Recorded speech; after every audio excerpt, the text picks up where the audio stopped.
मतलब आज से 50 दिन पहले तक हम ये सवाल के ऊपर मंथन कर रहे थे कि हमला होगा कि नहीं होगा यूक्रेन पर, लेकिन आज हम इस सवाल पर मंथन कर रहे हैं कि कब, कौन, कहां से न्यूक्लियर बम गिराएगा। इस तरह की धमकी रूस लगातार दे रहा है, लेकिन अब अमेरिका ने रूस को उसी भाषा में जवाब देना शुरू कर दिया है। लगता है कि बाइडेन की टाइगर रिस्पांस फोर्स ने फाइनली रूसी धमकियों को सीरियसली लेना शुरू कर दिया है। टाइगर रिस्पांस फोर्स एक ऐसी टीम जिसको 28 मई 28 फरवरी यानी युद्ध के 4 दिन बाद गठन किया गया। इसकी हफ्ते में 3 दिन मीटिंग होती है टाइगर रिस्पांस फोर्स की, और बाइडेन को इसको बाकायदा ब्रीफिंग दी जाती है इसको लेकर। ये वो टीम है जो ये डिसाइड करती है कि अगर रशिया ने न्यूक्लियर अटैक किया तो फिर हम क्या करेंगे। अमेरिका की इस टीम ने बहुत सारे स्ट्रैटेजिक डिसीजंस पहले ही ले लिए, इसीलिए अमेरिका भी अब न्यूक्लियर वॉर की बातें करने लगा है। अमेरिका के एक्टिव होने के बाद 7 वॉर फ्रंट खुल सकते हैं। 7 एक खुला हुआ है, रशिया वर्सेस यूक्रेन। कीव पर कब्जे की तैयारी में पुतिन, लेकिन कीव पर नहीं, अब डोनबास पर कब्जे की तैयारी है, क्योंकि कीव ने उनको खदेड़ दिया है। कीव पर मिसाइलों से हमला शुरू किया। यह CIA चीफ का बहुत बड़ा बयान। टैक्टिकल न्यूक इस्तेमाल कर सकते हैं पुतिन, ये बर्न्स ने कहा, क्योंकि कीव उनके गिरफ्त से दूर है। सिर्फ वो दूर से बम गिरा सकते हैं, अंदर घुसने की हिम्मत नहीं कर सकते, क्योंकि सप्लाई लाइंस बहुत लंबी हैं, और इसीलिए एक बार वहां से उनको पलटना पड़ा।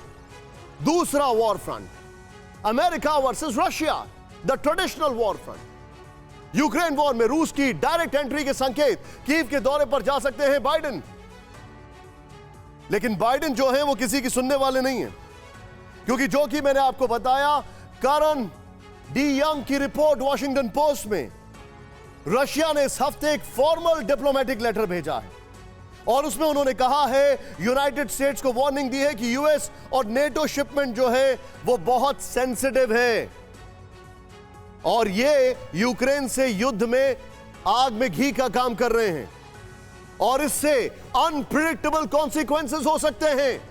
अनप्रिडिक्टेबल कॉन्सिक्वेंसेस का मतलब क्या होता है?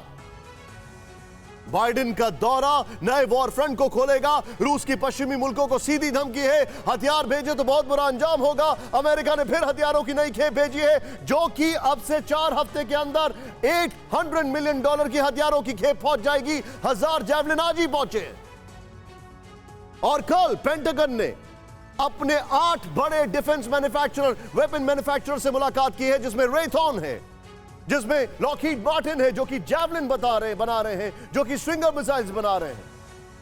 रूस वर्सेस स्वीडन प्लस फिनलैंड, ये एक और वॉर फ्रंट है। रूस की स्वीडन फिनलैंड को चेतावनी, नेटो में गए तो एटम बम तैनात करेगा, हाइपरसोनिक मिसाइल भी डिप्लॉय करेंगे, और ये डिप्लॉय खाली करते नहीं है बल्कि वो एग्जीक्यूट भी करते हैं, जो कि हमने बेलगोरोड से देखा यूक्रेन के ऊपर, जो कि हमने बेलारूस से देखा यूक्रेन के ऊपर, जो कि हमने देखा अलग अलग इलाकों से, क्रीमिया से यूक्रेन के ऊपर, जॉर्जिया से यूक्रेन के ऊपर। बाल्टिक नेशंस वर्सेस रूस। क्यों? क्योंकि चिढ़ गया है रशिया इनसे।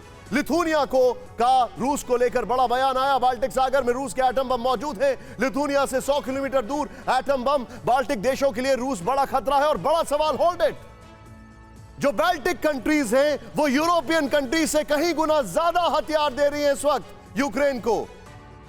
मतलब जब युद्ध शुरू हुआ तो जर्मनी ने कहा कि हम 5000 हेलमेट भेज रहे हैं यूक्रेन को, तो ताली बजा बजा के पूरा यूरोप हंसने लगा उनके ऊपर, क्योंकि उस वक्त जैवलिन्स आ रहे थे एस्टोनिया से, स्ट्रिंगर्स आ रहे थे एस्टोनिया से। चेक रिपब्लिक ने उनको टैंक्स भेज दिए हैं, और जर्मनी तब सिर्फ 5000 हेलमेट भेजने की बात कर रहा था। पुतिन इसीलिए बाल्टिक कंट्री से चिढ़ चुके हैं। जापान वर्सेस रशिया, ये एक और वॉर फ्रंट है, क्योंकि जापान वो करता है दूसरे विश्व युद्ध के बाद जो अमेरिका सोचता है। जापान में दिखा चीन का एयरक्राफ्ट कैरियर ईस्ट चाइना सी के पास J-20 की उड़ान। ये बहुत बड़ी खबर है। चाइना वहां से छेड़खानी कर रहा है, क्योंकि चाइना बेसिकली छेड़खानी नहीं करता है। चाइना तब तक मुल्कों को परेशान करता है जब तक वो अपनी ताकत दिखाना नहीं शुरू करते हैं, और चाइना उस ताकत के आधार पर अपनी स्ट्रैटेजी तैयार करता है। चीन वर्सेस ताइवान, सोचे जरा, किसी भी वक्त चीन ताइवान जंग की आशंका। ईस्ट चाइना सी के पास PLA की वॉर एक्सरसाइज निरंतर चल रही है।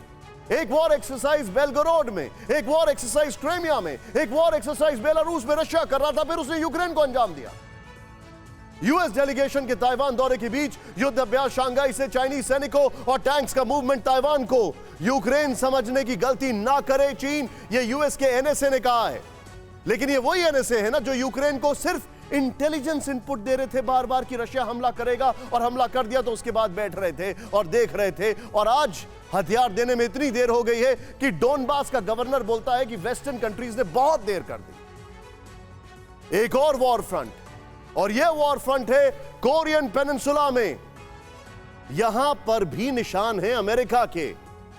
ट्रंप चले गए हैं, बाइडेन आ गए हैं। साउथ कोरिया अमेरिका का पूरी तरीके से भक्त रहा है।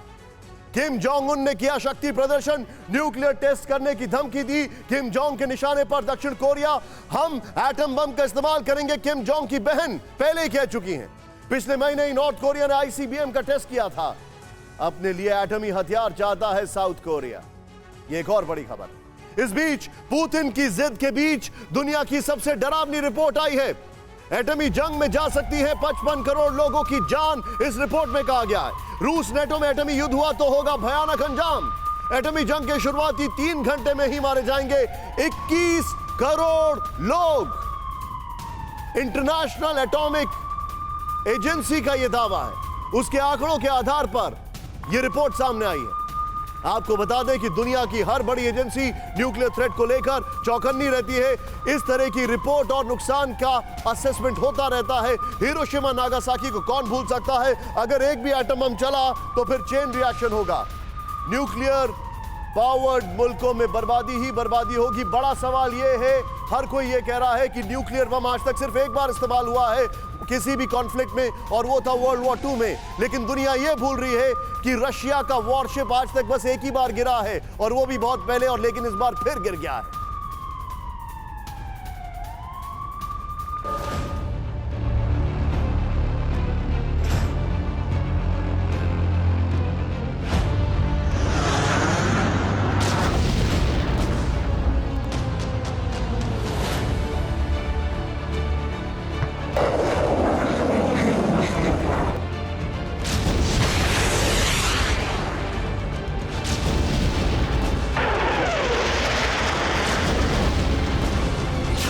ने कह दिया वर्ल्ड वॉर 3 शुरू हो चुका है।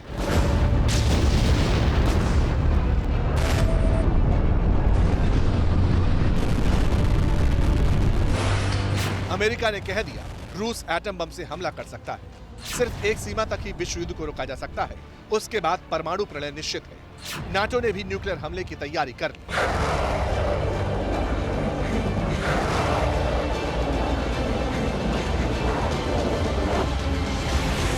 दुनिया के हर कोने में न्यूक्लियर टाइम बॉम्ब की आहट सुनाई देने लगी है। इसलिए एक्सपर्ट्स का कहना है कि ऑपरेशन स्काईफॉल किसी भी वक्त एक्टिवेट हो सकता है। स्काईफॉल मतलब आसमान से बरसने वाली एटमी बॉम्ब। एटम बम गिरेगा तो कुछ नहीं बचेगा।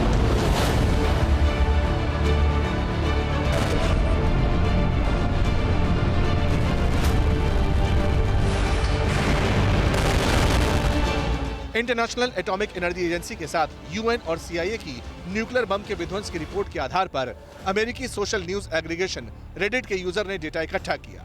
रिपोर्ट कहती है कि अगर रूस और नाटो के बीच न्यूक्लियर वॉर हुई तो फिर 3 घंटे के अंदर ही 2 करोड़ 10 लाख लोगों की मौत हो जाएगी। 24 घंटे में नाटो मुल्कों के 9 करोड़ लोग मारे जाएंगे, जबकि रूस के 9 करोड़ से ज्यादा लोग खाक हो जाएंगे। कुल मिलाकर एक दिन में करीब 18 करोड़ लोगों की जान चली जाएगी।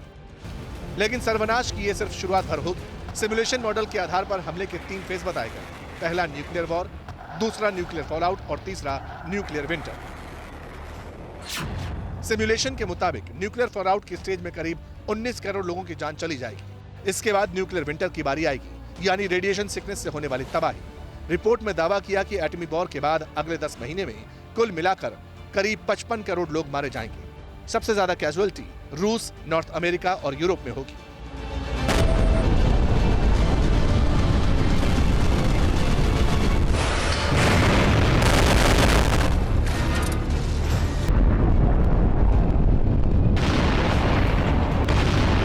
लेकिन अगर चीन, Bharat, Pakistan, north Korea, France, Germany, Britain, Israel जैसे सभी एटमी पावर मुल्क जंग में न्यूक्लियर वॉरहेड का इस्तेमाल करते हैं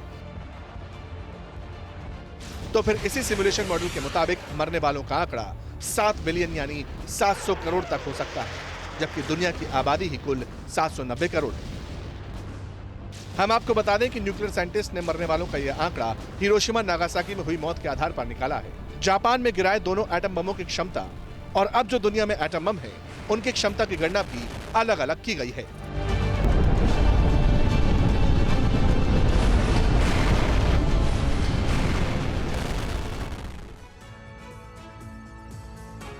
एक बहुत बड़ी सच्चाई इस युद्ध की यह है कि रूस इस युद्ध से पहले कभी भी इतना ज्यादा डिफीटेड फील नहीं कर रहा है। लेकिन अब कहा यह जाता है कि अगर आप पुतिन को कॉर्नर करेंगे तो पुतिन वो कर सकते हैं जो कोई सोच नहीं सकता।